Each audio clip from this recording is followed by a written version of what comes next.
আসসালামু আলাইকুম চাচা, ভালো আছেন? ওয়ালাইকুম সালাম চাচা, বাতিতে ভালো আছি। আপনি কি? আমি বলো টিভি থেকে আসছি, আপনার সাথে কিছু ছোটখাটো একটা প্রশ্ন জিজ্ঞেস করবো আপনাকে। আপনি সাংবাদিক নি? জি জি কোন উল্টা পাল্টা প্রশ্ন করলে মাথা গরম হয়ে যাবে, কিন্তু ইসলামিক যে কোনো প্রশ্ন করবেন সোজা হানির জি মতন জি জি আঙুল তুলবেন। চাচা, ঠিক আছে, আমি বুঝতে পারছি, আপনার একটু উত্তেজিত হয়েন না।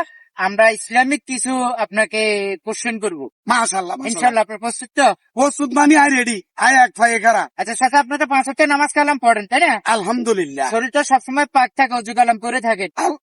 এই মাথা গরম করে তো আমি 5 ওয়াক্ত নামাজ কি আয় বিনা পাকে বিনা অপবিত্র উল্টা পাল্টা প্রশ্ন করেন কি লাই? আহারে মুরব্বী, গরম হয়েন না। আচ্ছা ধরেন, আপনি এখন এই যে রাস্তা দিয়ে হাঁটে যাচ্ছেন, আচ্ছা, আপনার হঠাৎ করে আপনার পায়খানায় ব্যাগ ধরছে, তো এই মুহূর্তে আপনি কি করবেন? আই টয়লেটে যাবো, বাথরুমে যাবো। আচ্ছা ধরেন আপনার এখানে টয়লেটও নেই, বাথরুমও নেই, তখন আপনি কি করবেন? তাহলে খোলা মদিনে তো জমিনে চলে যাবো। আচ্ছা, মনে করেন এই যে আপনি খোলা ময়দানে করবেন, সেখানে তো পানি নেই, তাহলে কি করবেন? তোর মিয়া আপনি এত কড়া প্রশ্ন দিলে তো হইতো না। সেখানে পানি নাই, সেখানে কিছু নাই, তাহলে খেলার লগা আস্তাগফিরুল্লাহ।